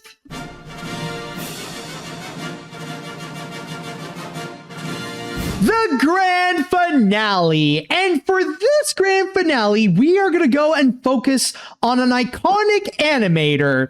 Now, I know some people have made their guesses, and some people thought maybe I was going to go and talk about Pan Pizza, who had a bit of a scare where, because of YouTube's AI moderations, he temporarily lost his monetization on his YouTube channel, which thankfully he was able to get it back. But yeah, that was a pretty scary moment right there. And honestly, like, I'm glad things have worked out for him, but that's not what I want to go and talk about. What I want to discuss about is in regards to Glen Keane. And if you're an animation fan, maybe the name Glen Keane does sound familiar, considering that he is one of the most acclaimed names during the Disney Renaissance era. Known for being the lead animator on characters such as Ratigan for The Great Mouse Detective, Ariel from The Little Mermaid, the Beast from Beauty and the Beast, Aladdin, Pocahontas, Tarzan, John Silver from Treasure Planet, and more. But this is not about any of his animation works that he has going on, nor anything that he has done afterwards, such as his Oscar-winning short Dear Basketball that he worked with the late Kobe Bryant, or with his Netflix movie that he directed, Over the Moon. No, I am talking about the moment in which at the end of July, he had to be rescued by a helicopter. Now, I know that sounds like a very weird twist. What the fridge is a helicopter doing trying to save Glen Keane of all people? Well, that is mainly because Glen Keane was going on a hike with his family, and apparently the situation got so bad that he had to call in a helicopter in order for him and his family to go and be saved. And to go into details, reading from my source here on Animation Magazine, actually, it's right over here, in which it states, celebrated animator and director Glen Keane is alive and well after a helicopter rescue near Phoenix, Arizona on Wednesday. The Oscar-winning creator and Disney legend was airlifted to safety after he became stranded near the summit of Mummy Mountain in 109 Fahrenheit degrees heat. The 72-year-old who grew up in the area but now lives in France was on a hike with his grandchildren. Keane told 12 News that he made an emergency call when he realized the narrow mountain trail had become too difficult to navigate. I knew that I really needed help, he told the station. A rescue helicopter was dispatched by the Phoenix Fire Department, which was able to recover Keane from the mountaintop and deposit him at a nearby landing zone. The PDF reported that all of its rescue crew also made it safely on the mountain. So, at the very least, there is a good ending to this in which, yes, Glen Keane and his family are perfectly okay, and the crew that rescued him are also good as well. But yeah, there was still a freaky moment in which Glen Keane was lost on his freaking hike. Now, I just want to go and say this, that personally, I am not a fan of hikes, and I think it's something that I've discovered about myself last year when me and my friends, we were on our trip to Japan, and one of the things that we have done there was the Nakasendo Trail, which is noted to be a long trail that for centuries ago, samurais would go and use it to go from one side of town all the way down to another. And I will say, there have been some very nice moments during the hike. Like, it's been, like we would have some nice moments where we would get beautiful views of the mountains. Like, we would even go up mountaintops to go and check on like the surrounding areas. We got those kinds of beautiful views. We would walk through forests, and we would go and experience nature that it is in Japan. Like, we would even go through bamboo forests and stuff like that. And also we would go and pass by some really nice rural Japanese towns, some little towns that have some nice people to go and interact with. There have been some pleasant moments. But at the same time, however, it's something that during the trail, it reminded me of the words of the late John Pinette: hiking is a walk that sucks. And it really is, because we ended up walking for 6 hours nonstop. Like, maybe there's a part of it that was our own fault because we didn't fully go and pace ourselves well during that hike. But still, though, it was massively tiring. Like, I think more than halfway through, we were starting to get pretty cranky. And by the end of it, we were just absolutely done. I think mentally, I think I was more exhausted mentally than physically, where I was just at the end, I don't want to walk anymore. I know hiking is a thing for some, and I know some people love to go and hike, and that you could find plenty of great experiences of the Nakasendo Trail, and there will be people out there who will go and talk about their love for hiking and that they've done the Nakasendo Trail. They had a great time with it. But I think for us, it's one of those things that's we want to go back to Japan, but I don't think we're going to go back doing that thing again. But the reason why I want to go and bring this up is mainly because, I'm not a fan of hiking. And I think what just happened right over here with Glen Keane, I think that's another example of why I'm not interested in hiking. If I want to have my exercises, I'm going to do it elsewhere, because there are some dangers that they don't tell you about hiking, which includes getting lost. And that could be a real thing, especially with what Glen Keane has done. The fact that he has to go and trail through the Mummy Mountains, and even going up to some very dangerous heat, 109 degrees Fahrenheit, which, by the way, let me just go and actually do a bit of calculations, because I want to go and see what is that in degrees Celsius. Okay, so if you're more familiar with degrees Celsius, 109 Fahrenheit is almost 43 degrees. And I don't know if that factors in with the heat of like, that's what it feels like, but going outside in 42 degrees, that alone is already insane. And doing that for a hike? Oh boy, like I don't know, like I'm not familiar with Glen Keane's life or with the Keane family's life. If they enjoy hiking, that's perfectly okay. But going on a massive, like going on a godforsaken, going on a hike that's nearly 43 degrees, that for me, I feel like is insane. And some people have even brought up that this isn't just regular heat. It's Arizona heat. This is around the area where you're in legitimate deserts. And correct me if I'm wrong, isn't Arizona like nearby? Like, isn't it like next to like Nevada or something where there actually are some legitimate deserts in there? So in that regards, it's like, yeah, I don't know. It's just that just sounds way too much right there. And it's honestly really funny because, you know what? I actually did get a fan who actually contacted me, and he actually, you know, he wanted to go and share his piece about it through email, mainly because he's actually an Arizonan as well. If I could go and actually find this email. Yeah, okay, so I already got it right over here. So this is an email I got from Adrian Golden, and he actually put out some very wise words about the whole situation. And I'm just going to read, like, I'm not going to go through all of it, just the final things he says, because these are actually very important lessons, not just hiking in Arizona, but just in hiking in general. That as a lifelong Arizonan, I could say we have two important rules for summer hiking, which is one, prepare for heat, hydrate especially, and two, know your limits. And honestly, that really does say a lot about hiking because, yeah, like, well, like I'm sure that with Glen Keane and with his, you know, with his grandchildren and stuff like that, like I'm sure they were already prepared in terms of like being hydrated and being well equipped in order to go and do a hike in the first place. But I think that's also a very important lesson to have. If there's one thing to go and take away from this episode of AniMat's Crazy Cartoon Cast, is to go and know your limits. And that is especially the case with any physical activity, whether it be with hiking, whether it be with exercises.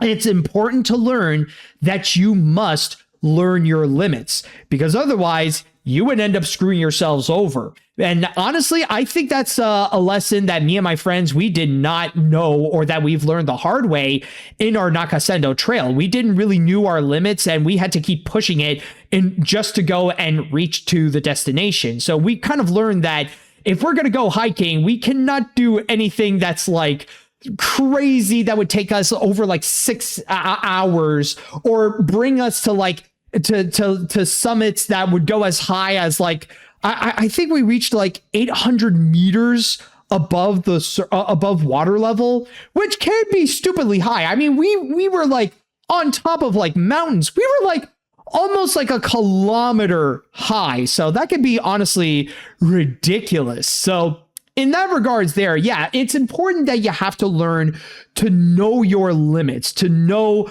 you know, when is the right time to go and stop? When is the right time that you can at the very least go and take a break? Or know that if you're going to go and do exercises, or you've got to go and do a physical activity, know how much time that you can go and actually tolerate, because there could be a threshold where you can end up being tired. And I mean, it's fine if you end up being tired after like some good physical work, but there could be a moment where you're going to be so tired where it can consume you mentally and emotionally. And those right there are not fun at all. And I think in the case of Glen Keane, yeah, I think it is something that, if anything, if he made any mistakes, maybe he was just not as well prepared in terms of the direction in the Mummy Mountain.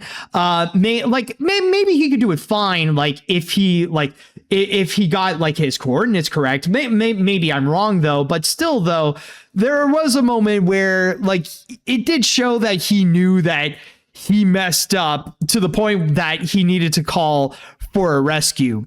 Again, I just want to go and say that I am very glad that Glen Keane and his family are safe after all that. But still, it's a freaky experience to go and learn. Like that, I gotta say though, like there is one good thing that Glen Keane got from all this, and that is a crazy story. How many people do you know that they would go and tell you that they needed a helicopter to go and rescue them after they got lost on a hike? You know, that right, like at least Glen Keane did pick up a crazy story right there that at the end of the day, I wouldn't be surprised if it's something that will become a memory that he could look back and that he and his friends and his family can have a laugh about, you know? At least there is that as well. But still, I mean, this is a crazy story related to animation. So, of course, I wanted to go and share my little piece on the whole thing and even share my little experience with having a bad trip when it comes to hiking. But with that said, now I would like to pass this down to the chat wall. And I want to know what you think about what happened with Glen Keane, or if you have any crazy hiking experiences that you would like to go and share. Let me know what you think. All right, let's see here. As an Arizonan who lives in the northern parts of Arizona, we do have guidelines when wandering off in the forest, especially when hiking in our dirt paths during the summer, but we got more dangerous stuff like mountain lions and mudslides since it is monsoon season. Oh, yeah. Like and that's another thing that I will say, like, for someone like Glen Keane, if he's willing to go and hike the Mummy Mountain, like, I think he's already well equipped. Like, he was already well prepared for that. Yeah, I mean, like, even during my Nakasendo Trail, one thing that I did buy, like, kind of as a souvenir from all this, was actually a bear bell. Like, I'm just going to say right now, if you're going to do the Nakasendo Trail, one thing that you have to buy is a bear bell, because there are bears in the area, and as long as you have a bell, then you can ward off the bears. So yeah, like, I know there are some like freaky things about it, but like in terms of the dangers, yeah, that's like priority number one that you have to be aware and that you have to be ready for when you're going to go out and do something like hiking. Let's see now. This is completely crazy. The fact that Glen has been heated in this mountain in Arizona to the point that he has been rescued by a helicopter is just something. We need water and food in a hike. Otherwise, we'd end up like Glen. He also gave the first people a special drawing he made that showed the helicopter that he rescued. If you want to see something crazier, it's brought to my attention that Freddy Fazbear's Pizzeria is scheduled to open in 2027 at the American Dream Mega Mall in New Jersey. Oh, okay. Well, at least that's something. I am curious. I just want to know, can we actually see, hold on, Glen Keane drawing, hold on, Phoenix. I want to see if you can actually see the drawing that they have done. I am curious if they actually did put that out somewhere. Let's see. Oh, okay. I think I found it. Well, I think it might be there. I think it might be this one. I wonder if they have like a clear picture of it. Yeah, I don't know. Oh, okay. Here it is. There we go. Here's the drawing that Glen Keane has made for the department. And that's actually a very nice one. You know, that's actually very sweet. That's actually very nice. And I mean, definitely quite a gift for the Phoenix Fire Department to go and have, actually. I mean, like, who else could say that they own an original piece of Glen Keane, especially to go and help him out at his time of need? So that's a very nice piece of artwork that he has done there. So very nice. I mean, you know, it's one of those that I'm really happy to see that there is a happy ending for everyone there. Anyways, as an Arizonan myself, just like Adrian, Arizona is scorching hot, I can guarantee you. I feel bad for Glen Keane and his grandkids going through the very hot heat during their hike. I'm very happy that they're okay, but always remember, folks, know your limits when it comes to exercising. I know very well Arizona is a very hot state. That's why I always exercise on a treadmill inside of a garage. If you ever come to Arizona, make sure you bring in a lot of refreshments. You're going to need them. Oh, yeah. I mean, I remember like many years ago when I went to Las Vegas, and it was during the summer. So that's when it got like stupidly hot. And in fact, that's another thing. Like, funny enough, before we went on our trip, me and my family, we met John Panette on the way to the airport, and he actually gave us some advice that I do recall. And I guess this goes for like anywhere in the US where it can be stupidly hot, like Arizona or in Las Vegas, where if you think you can go and like have a little walk where it's like, oh, I think I'm going to go and jump from this hotel to the other side. Nay. You need to take a taxi no matter what. So make sure that when you're in those stupidly hot areas, be indoors as much as you can. Let's see. What else do we have here now? Let's see. First heart attack, and now this. Man, Glen Keane can't catch a break when it comes to bad luck that nearly claimed his life. He had a heart attack? Okay, I'm not gonna lie, I didn't know about the heart attack one. That's actually freaky right there. I'm glad he managed to survive both, because I would not want to go through either of these. Oh yeah, absolutely. Oh boy. Yeah, and especially like the heart attack thing, like I was unaware that he even had a heart attack, so I don't know when that occurred, but hey, at least he managed to pull through. At least he managed to get out of that one. Let's see. I'll say that I don't like hiking myself, but this doesn't sound pleasant. Hearing that Glen Keane got stuck on a mountain while hiking doesn't sound, it doesn't sound good. And I agree that this really is a case of when you need to know when you've had enough, because it could lead to the point where you end up exhausted on top of potential heat you could have when hiking. Yeah, you got to be careful and know your limits. Oh yeah, absolutely. And I think I'm going to go and read one more comment here. I have no interest in ever going to Arizona because of how infamously hot it is. Honestly, when you started, I thought you were going to have another "this animator is using AI," but yeah, near death is not better, but more unexpected. Honestly good that Keane hikes, especially at 72. That's awesome. I'm glad he and his family got rescued, and that would be really sad tragedy. Glad to hear that the Keane family is okay. So yes, once again, I just want to go and remind you all, learn to know your limits, especially when it comes to physical activities, rather it be exercising or rather it be hiking. And I'm sure that's a lesson that Glen himself has learned the hard way with his little trail to the Mummy Mountain.